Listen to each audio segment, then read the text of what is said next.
I in my book stands for inspiration. Everyone's driven by internal components of hope, joy.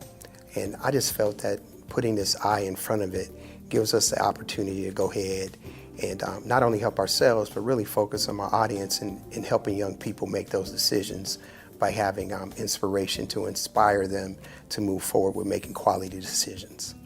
And what about your audience? Who's your audience you looking for? My overall audience is all people that need inspiration, but I really like to focus on young people.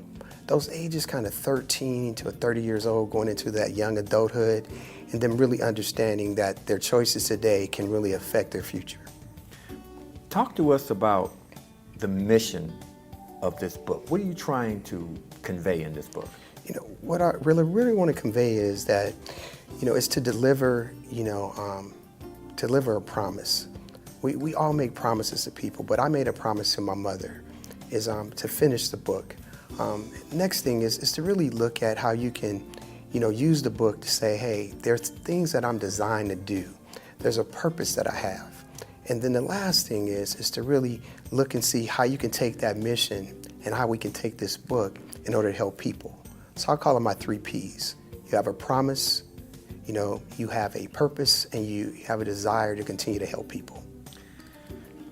When I look at the cover of the book, why did you select the cover of the book the way it is? Well, it's unique, but simple.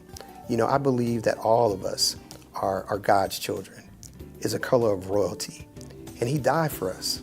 So that color just symbolizes how we can live our lives, how we can thank God for our lives, and really appreciate and show that we're also royalty. Now, what inspired the writing style, the short chapters, the short lessons? Why did you choose that format? Well, we live in a quick, this quick lifestyle now, and people want things now. People want things quick. We call it the microwave generation. So what I wanted to do was I wanted to place them in a form that people can not only relate to, but take these short, what you call golden nuggets to say, can this help me? When can this help me? How can this help me? Where can this help me? And most importantly, how we can put it in our lives to go ahead and make it work for us. If you had to select one chapter in this book, if someone said, key on this chapter, what chapter would that be? And explain the chapter to us. Okay, well, it's twofold. It's called the Inspirational Alphabet. And the reason why it's Inspirational Alphabet, because everybody knows their ABCs, right? So it's as simple as ABC. That's what the Inspirational Alphabet is.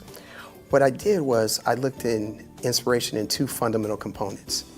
I said, look, let's find a letter, for example, A. And then let's tie in an inspirational component or phrase that can help a person to really look and see what their names truly mean. For example, the A in the inspirational alphabet stands for amazing, okay?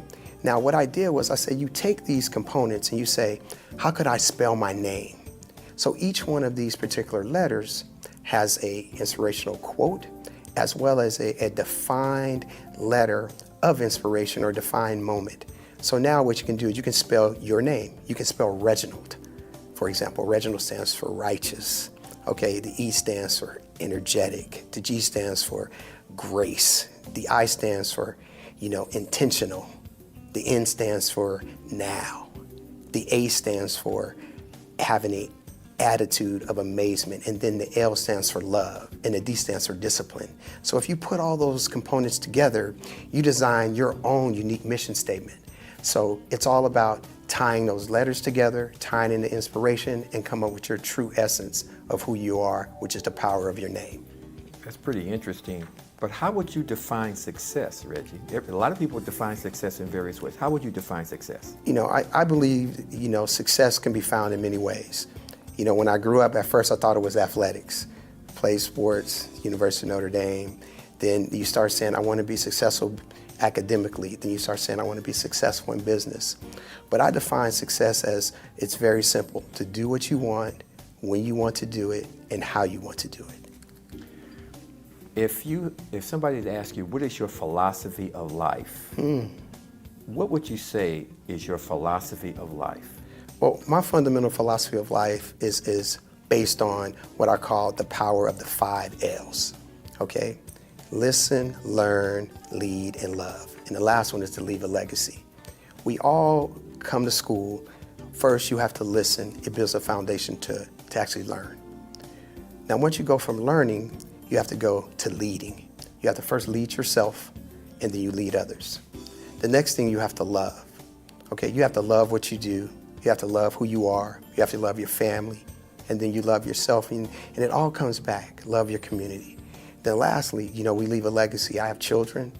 I have a community that I love, people that's been a part of my life. So ultimately, it's all about living and leaving a legacy. Now, you've had some ups and downs in your life. Absolutely. Let's start with the up. If you had to, the most important thing that you've accomplished in your life, Wow. what would that be? Wow. It's interesting. I felt when I made the decision to go to college, it changed my trajectory of life. It changed the way I viewed things, changed the way I work with people. I call it 4 for 40. You make a decision when you're 17 years old, and then it'll affect your life later on. So I believe that was the most important part, of an actual decision that I made. My family's important. My faith is tremendously important to me. And all those components together, made me, the man that I am. Now, the toughest thing, the lowest point that you've ever had in your life. Tell us about that. Well, the lowest part was when, maybe like 10, 12 years ago, jobs were changing, had a situation where I had a pretty good profession and things just changed for me. And what I mean by change is, they took away the different positions, the company downsized, and then, I'm a University of Notre Dame grad. It was tough for me because I had a family and, I didn't have my job, and it was tough, I tried to file for unemployment. They say you have too much education for it, so I couldn't do it. That couldn't happen. I interviewed constantly and nothing happened. But I just kept my faith. I stayed focused on what's important to me, which was my faith and my family, and I just stayed strong. And I always said, hey, you have to make sure that you can continue to inspire yourself, sort of like David did, and you have to go ahead and say to yourself, what do you want your life to become? Because there are people not only counting on you, but you don't want to let yourself down either. Now, you may be talking to a young person who has gone through something very difficult and they're at their lowest point. Mm-hmm. You being an elder advisor, what would you tell this young person who has faced adversity and are flat on their back? What would you tell them would be the next step? I would say listen. Listen to people that love you. I would say pray. If you don't have a relationship with God, find a way to have one, either through a mentor, either through a friend. I would also say continue to believe in yourself and work hard no matter what. And it's difficult. We all been there. But I know that you can stay inspired to do that. That's why I just kept driving. I kept moving. I kept going forward.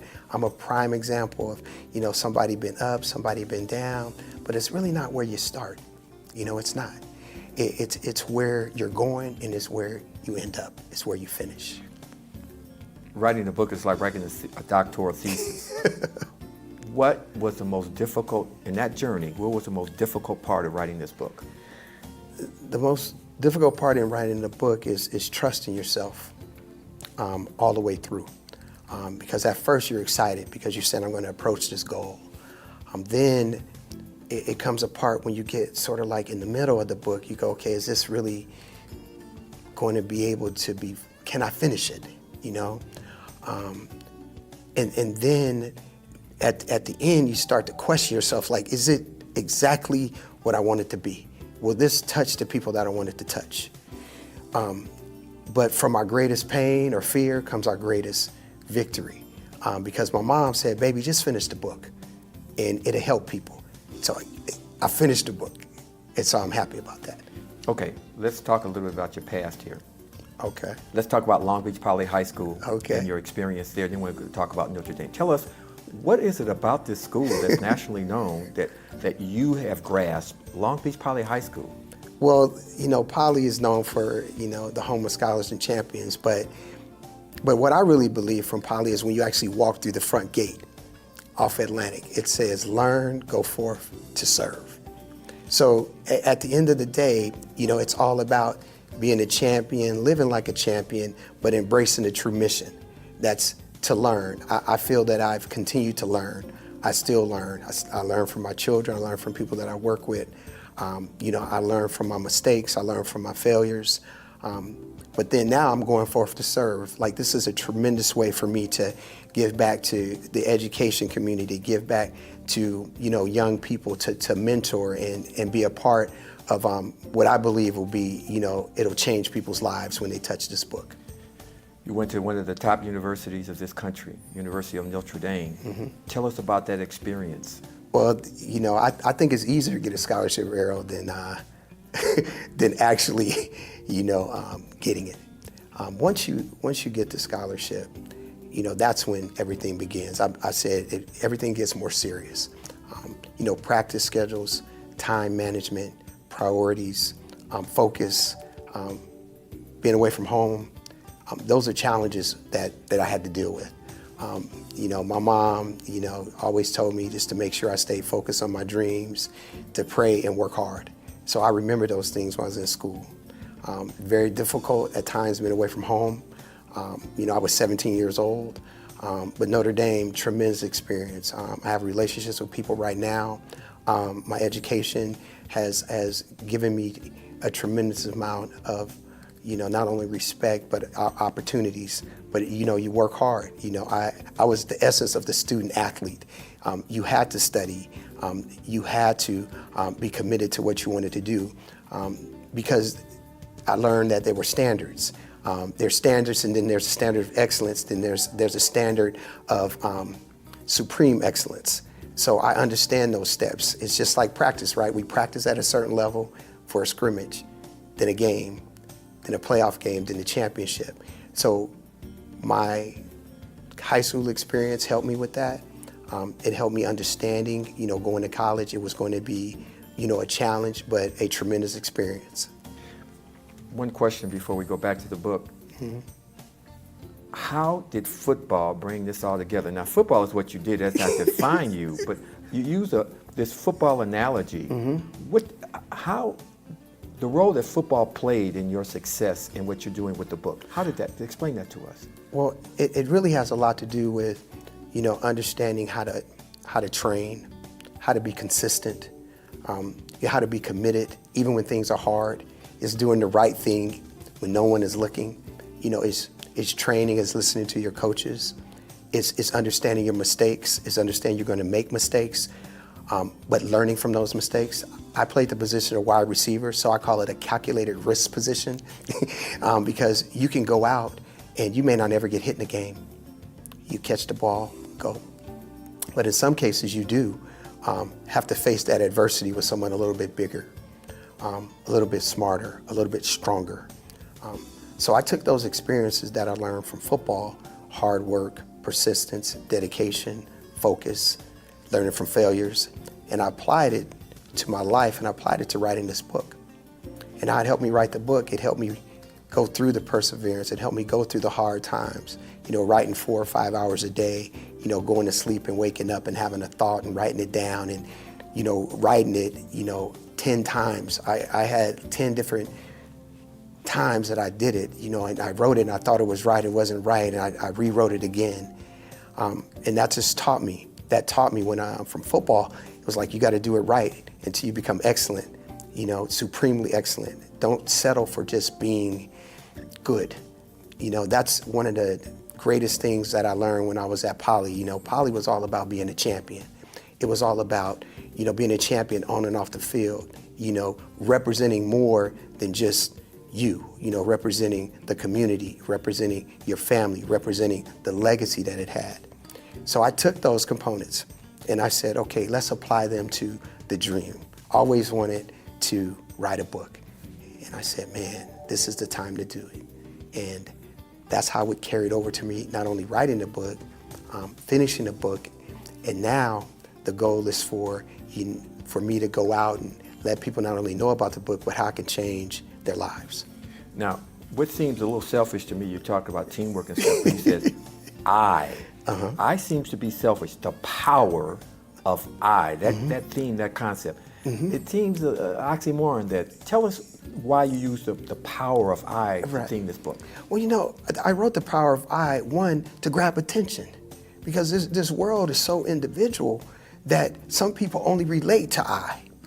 So I did a play on words. I did a play on phrases. I talked to different people, and then I said, you know what? It's not about I, but it's about to grab the people's attention. I grabbed the people's attention and I explained what inspiration is. Every good and perfect word, it comes from God. We inspired by what we do and how we act and how we present ourselves, what we look like, what we talk like, who we're around.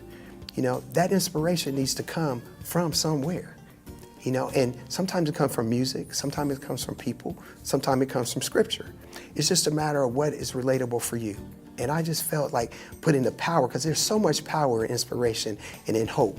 People can move mountains if they just decided. People can change, the world if they decided. I'm just being bold enough and courageous enough and to be excellent enough to go out there and tell my story. What do you love about helping young people? The smile on their faces. Just to smile, because when you connect, the smile is the connection. And then when you have them come back 10, 20 years from now and they say, Coach Reg, thank you. They just say thank you. And that's all you need as a person, as a man, as a mentor. And when you see that young person turn his life into something that you knew he could become, it's the greatest feeling in the world. How would you describe your childhood? You know what? It was a wonderful balance of challenges, love, prayer, hard work. My mom and dad, it didn't work out for them. They were high school sweethearts when they were young. And I spent, my mom said, you could spend every summer with your dad. And, my dad taught me how to work. He taught me how to get up. He taught me how to not only work hard, but understand why you were working hard. He said you have to be disciplined and no one will give you anything. So then, every weekend, we had to go there. It was 6 to 6 every day. And this is when I was young. So sometimes you don't always understand that. But I understand him now and I love him for it. Let's talk about fatherhood. Okay. Fatherhood is very, very important. Talk to us about the meaning of fatherhood. Well, it's amazing when you have the opportunity to instill the proper values in your children. Especially young men, to be the best example you can be. Not a perfect example, but the best one you can be. To show them the importance of values, show them the importance of faith, show them the importance of hard work, setting goals and working hard. I'll continue to say work hard because nothing will be given to you. It's to really appreciate the opportunity to love them, to show them that it's okay to be emotional, but also understand them. You have to have emotional intelligence. You have to balance yourself mentally, physically, emotionally. And then, you have to trust all that and you have to let them go. So I have 2 adult men now, 29 and 22, 18 and 13. So, got a granddaughter too. So it's a blessing. I call it beautiful work. Let's talk about marriage. Committing yourself to one woman in marriage. Absolutely. Talk about marriage to these young people. It's having a partner. It's being able to be open, to be honest, to share, to communicate, to love, to embrace, but to really respect. Respect, the lady that you choose, respect the young man that you choose, respect their dreams, listen to them. I was at a wedding one time. I sat down in front of this couple. They've been married 55 years. And I asked them, I said, what's the secret? What's the secret? And they said, one said, be willing to listen. And the other one said, be willing to forgive. So I remember that. Who's your favorite gospel singer? C.C. Winan. Why? Oh man, she sings like an angel. She's honest, she's pure, she's joyful, always hopeful. Sometimes the songs are fast, sometimes they're slow, but tremendous. She has a song that's called Pray, and it's fantastic. Gina loves it. That's my sister, Regina. Your favorite singer and your favorite athlete?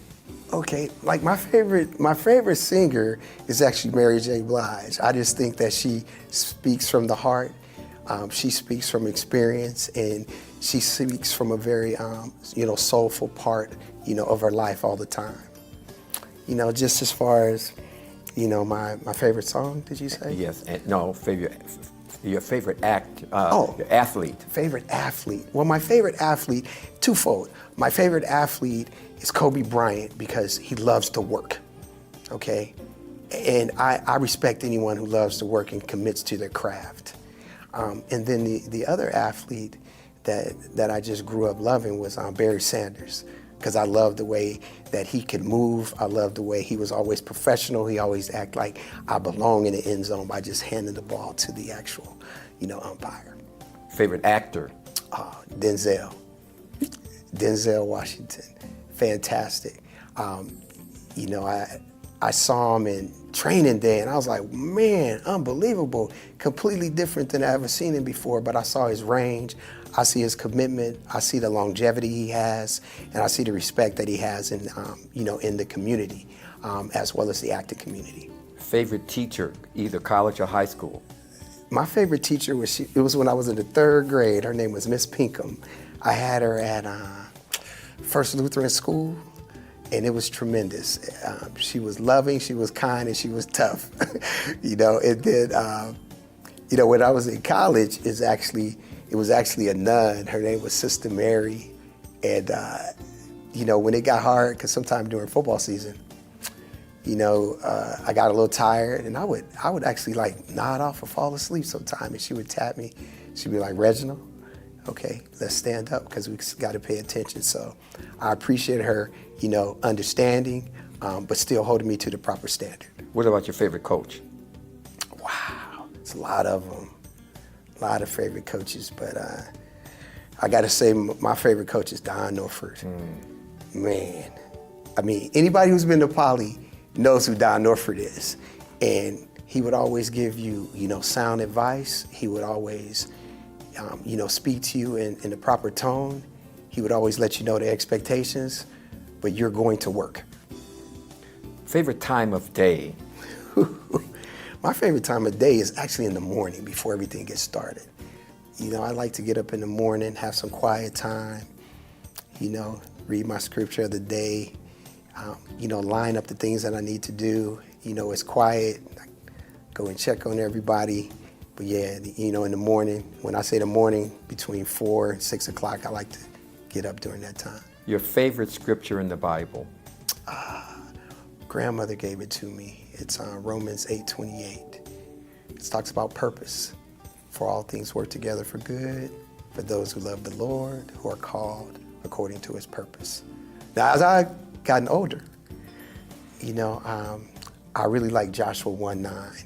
It talks about being bold and being courageous, because I believe that's what we have to do now.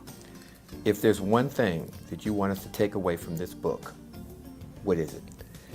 That one thing would be to know that you're designed for a purpose. Each and every one of us has a unique gift and a unique talent. So I want this book to remind those of that. I want them to remind educators and businesses and young people, just a reminder that you can be inspired to remember that you have gifts, you have talents that are valuable. Be bold, be excellent, and be courageous. Last question. Talk to your mother right now. She's probably listening. Tell her about the book and about the love you have for her. Well, Mom is so very special to me. There was a very challenging time during the last, year or so. I started finishing the book. Mom got sick, and she said, "Baby, just finish the book." because it can help people. So I remember she telling us, how to be kind, how to love yourself, how to love other people, and how to share. So what I tell my mom is, Mom, we moving forward. I love you, and we're going to continue to change lives. Thank you very much, Reggie All right. Ward. Thank you.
Available at Christian bookstores and online.